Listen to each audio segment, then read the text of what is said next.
మిథున రాశి వారికి ఈ వారం చాలా బాగుంది. వృత్తి ఉద్యోగాల పరంగా మంచి అనుకూలమైన పరిస్థితి గోచరిస్తోంది. ఎప్పటి నుంచో ఫ్రస్ట్రేషన్కి వచ్చేసి ఉద్యోగం మానేద్దాం లేదా ఉద్యోగం మారుదాం అనుకున్న వాళ్ళకి ఒక శుభవార్తను వింటారు. ప్రమోషన్ కానీ ఇంక్రిమెంట్ కానీ వస్తుంది. సప్తమ భాగ్యాధిపతి అయిన గురువు ద్వితీయంలో ఉన్నారు, కుటుంబ స్థానంలో. ద్వితీయాధిపతి అయిన చంద్రుడు భాగ్య దశమంలో నడుస్తున్నారు. శుక్రుడు చాలా బలంగా ఉన్నారు. వీరికి గురువు అనుగ్రహం బాగుంది. కష్టే ఫలి అన్నట్టుగా కష్టానికి తగిన ప్రతిఫలం ఉంటుంది. ఆధ్యాత్మిక రంగంలో అడుగు పెడతారు. దేవాలయాలు సందర్శిస్తుంటారు. మనం బాగుండాలి, కుటుంబం బాగుండాలి అనే భావంతో మీ వ్యవహార శైలినే మార్చుకుంటారు. ఏదైనా పరమేశ్వరుని అనుగ్రహం ఉండాలి, కష్టపడాలి అనే భావన ఉంటుంది. మీకు దైవం మీద తక్కువ అభిప్రాయమే ఉంటుంది. ఏదైనా దేవుడికి వెళ్ళి దండం పెట్టుకోవాలి, భగవంతుడు ఇవ్వాలి, మన పని మనం చేసుకుపోదాం అంతే తప్పితే కానీ పూర్తిగా దైవదనికి ఉండదు, అలా చెప్పి నాస్తికంగా ఉండదు, మధ్యస్థానంగానే ఉంటారు. ఏది ఏమైనా భగవంతుని దండం పెట్టుకోవడం చాలు, అంతవరకు అయిపోయింది.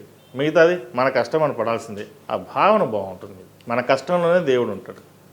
కష్టపడండి, మంచి ఫలితాలు ఉంటాయి. అదేవిధంగా భాగ్యంలో రాహు ఉన్నారు. రాహు కూడా బలంగానే ఉన్నారు. మంచి అవకాశాలు కలిసి వస్తాయి. వచ్చిన అవకాశాన్ని సద్వినియోగపరచుకోవడంలో కొంత విఫలం అవుతారు. కాబట్టి ఏదైనా సరే, ఏ చిన్న విషయం సరే డీప్గా ఆలోచించుకుని ముందుకు వెళ్ళండి. ఒక్కోసారి మనకి బాగుంటుందా లేదా, ముందుకు వెళ్ళచ్చా లేదా అనే ఆలోచన వస్తుంది. ఎవరు ఎన్ని చెప్పినా, ఇటు కుటుంబ సభ్యులు కావచ్చు, స్నేహితులు కావచ్చు, ఎవరిని చెప్పినా అవన్నీ ఆలోచించి మీ ఓన్ డెసిషన్ మీరు తీసుకుంటారు. అది మీకు కలిసి వస్తుంది. అదేవిధంగా భూ సంబంధించిన వ్యవహారాలు, ఎప్పుడో కొన్న స్థలానికి అది ఇప్పుడు మంచి లాభాలు రావడం, అది అమ్మేసి ఇన్వెస్ట్మెంట్ చేద్దాం అనే ఆలోచన కూడా ఉంటుంది. ఈ రాశిలో మించిన విద్యార్థులకు ఈ వారం అంత అనుకూలంగా లేదు. మెంటల్ స్ట్రెస్ ఎక్కువగా ఉంటుంది.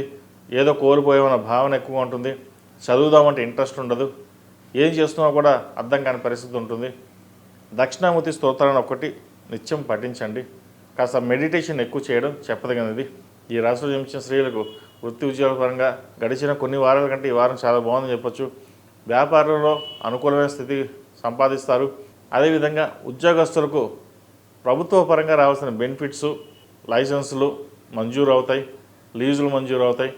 కొన్నాళ్ళుగా ఇబ్బంది పడ్డాం, దేవుడు కరుణించాడు, ఇక్కడి నుంచే బాగుంటుంది, బాగా కష్టపడదాం అనే భావన ఉంటుంది. మనం బాగుండాలి, 10 మందికి సహాయం చేయాలి అనే భావనతోటే మీరు కష్టపడతారు. ఆ కష్టం తగిన ప్రతిఫలం త్వరలోనే వస్తుంది. ఈ రాశివారు ప్రతిరోజు ప్రతినిత్యం ఓం నమో నారాయణ ఒత్తులతోటి దీపారాధన, అలాగే బుధవారం నాడు జిల్లెడు ఒత్తులతో దీపారాధన చేయండి. ఈ రాశిలో జన్మించిన వారికి కలిసి వచ్చే సంఖ్య 3, కలిసి వచ్చే రంగు గోధుమ రంగు. ఏదైనా పని మీద బయటకు వెళ్ళేటప్పుడు బుధవారం నాడు కానీ శుక్రవారం నాడు కానీ వెళ్ళండి. మంచి ఫలితాలు సంప్రాప్తిస్తాయి.